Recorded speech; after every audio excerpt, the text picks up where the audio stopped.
Hey, it's Clay, and this will be a video chart on ticker symbol NWBO. We will take a look at the daily time frame. Done this one before several times, but it's been a while since the last update I did. But want to get things updated as another week is passed, and the daily chart here is actually putting together an interesting pattern. And there was above average volume today, biggest volume that the chart has had, for a while. I mean, not the biggest, but definitely respectable. So it kind of just brings up, the question of, hey, maybe some sort of further action is about to occur. And, if it does, well, let's kind of figure out a way that we can measure any sort of price movement that does occur. So the first area of the pattern here that I want to draw is just going to be the support portion of it, where the buyers have clearly been hanging out at. And then the other part is going to be where the sellers have been hanging out. So let's get that changed to red for resistance. So green for support, red for resistance.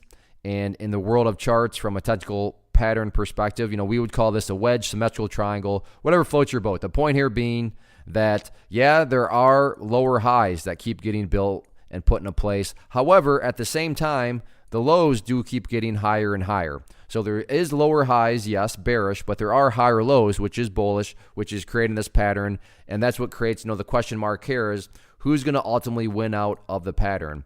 Are the bulls going to win out with a breakout to the upside of the pattern? And if you were to, force who do I think is going to win out, you'd have to choose the bulls for the simple reason of the price closed today right there. So not to insult your intelligence, but that means the price is a whole lot closer to breaking out right there than it is to going all the way down there and then getting a bearish breakdown through there. So from that point of view, you definitely got to give the bulls the advantage. That's not a guarantee of anything. There's no such thing as a guarantee in the market. But like I said, if you forced me into a corner and made me choose, then yeah, I would definitely be leaning towards the bulls because they just simply don't have to put in as much effort and energy to get a break through that trend line right there.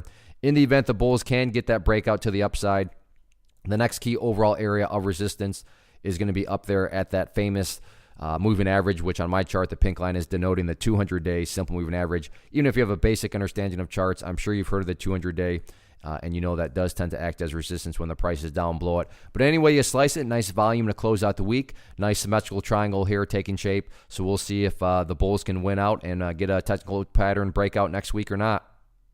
One of the biggest questions I get is, hey Clay, how do you find the stocks that you trade? So what I've done is put together a free resource guide where I talk about the tools that I use to locate stocks that I find interesting and think may have potential. So if that sounds like something that could add value to you as a trader, then click on the image that is up on the screen right now and I will email you the guide. The guide itself is very short and to the point, and best part, it's completely free. Thanks for watching the video. Let me know if you have any questions.